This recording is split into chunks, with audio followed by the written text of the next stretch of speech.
Hola, ¿cómo están? Bueno, les hago este video cortito para explicarles un poco de qué se trata la concepción hipotética de la ciencia el libro de Klimovsky, Las desventuras del conocimiento científico, en el capítulo 8, que se llama Hipótesis. Página 131 en la edición que ustedes tengan, pero básicamente es el capítulo 8. ¿Qué es la concepción hipotética de la ciencia?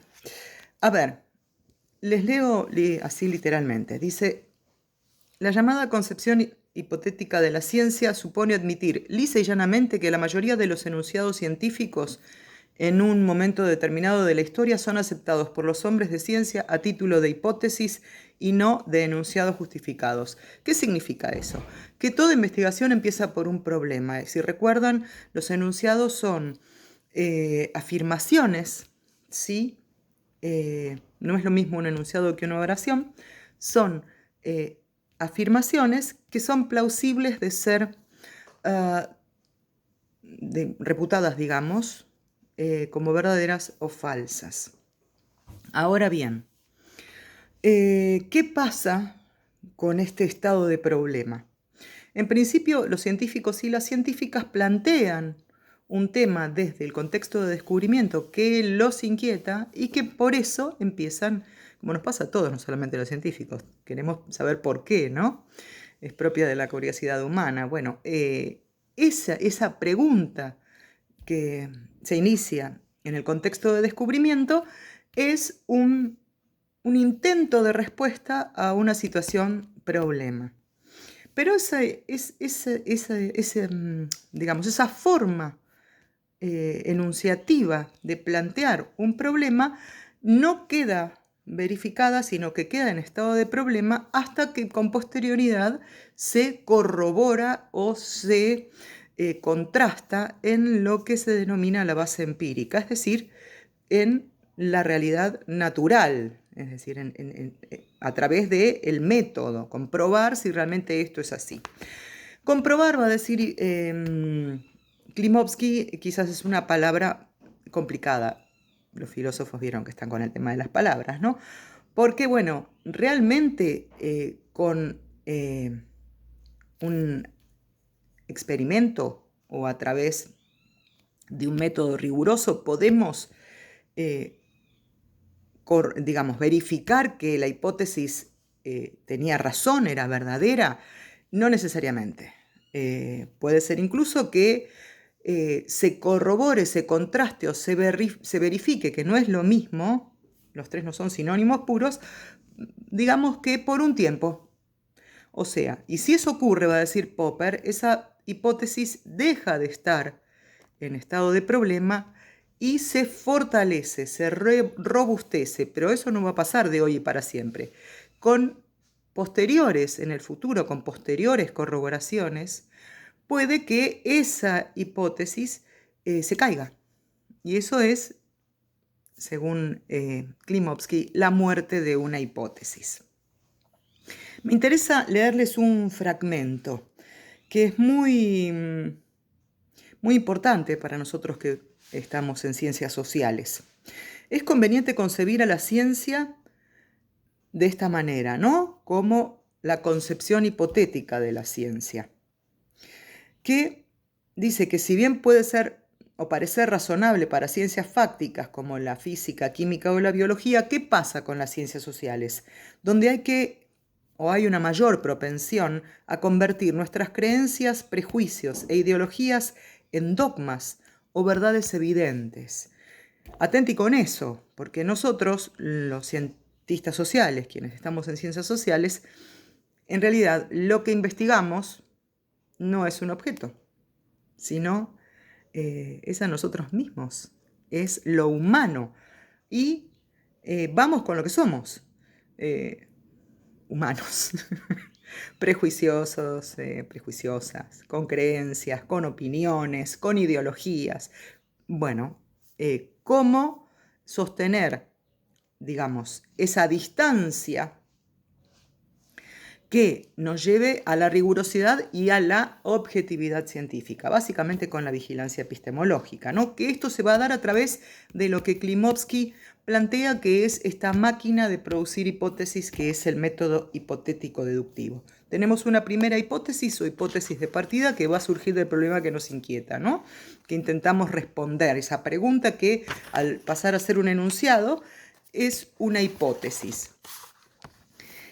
La hipótesis que deviene de la primera, que se desprende de esa primera hipótesis de partida, son las hipótesis derivadas. ¿Qué son qué? Hipótesis explicativas que de esa hipótesis de partida.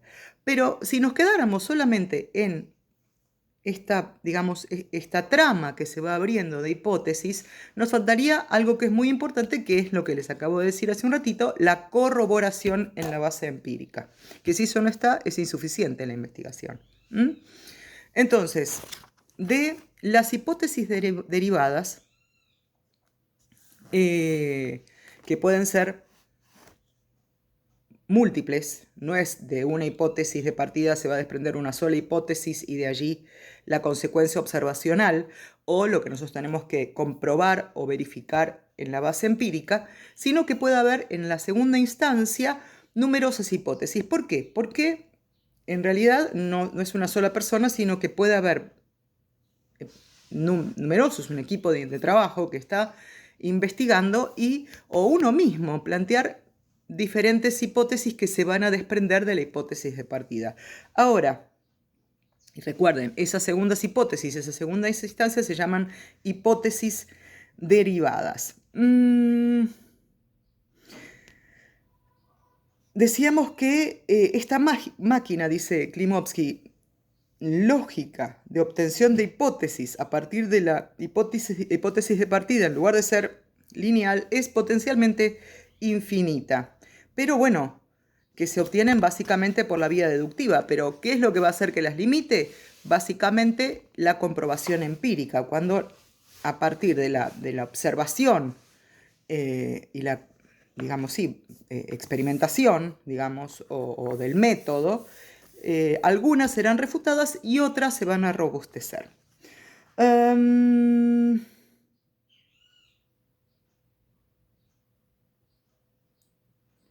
Esto es importante también compartirlo. Este esquema lógico jerárquico, recuerden que es lógico porque es deductivo, y jerárquico es porque se desprende de la hipótesis de partida, se va abriendo en forma de árbol a hipótesis de segunda orden, derivada y a consecuencias observacionales, es,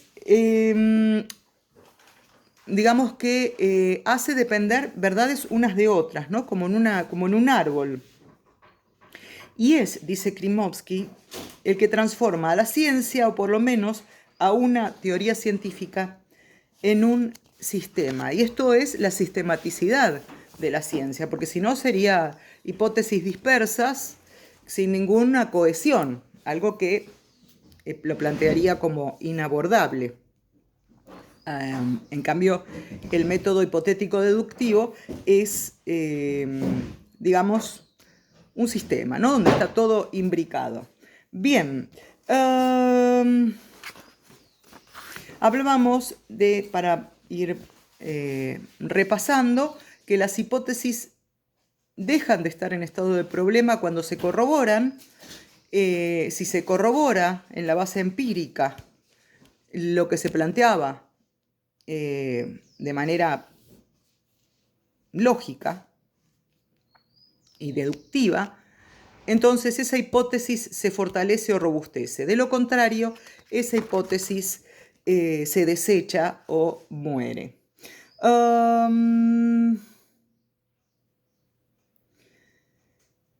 ¿Qué pasa cuando dice, nos enfrentamos ahora con una cuestión metodológica adicional? ¿Qué sucede cuando se dispone de hipótesis alternativas para explicar los fenómenos o problemas en estudio? En general no hay más remedio, contesta Klimovsky, que investigar cada hipótesis por separado y confiar en que a la larga una de las hipótesis quede refutada y la otra corroborada. Y en este sentido va a utilizar una metáfora darwiniana, es decir, la que va a sobrevivir es la hipótesis más fuerte. Para finalizar, esto, como les dije, es el capítulo 8 de Las desventuras del conocimiento científico.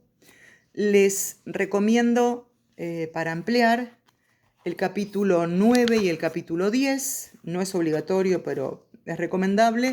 Y el capítulo 7 sobre el método inductivo, que les haré un video próximamente. Muchísimas gracias y mucha suerte. Chao.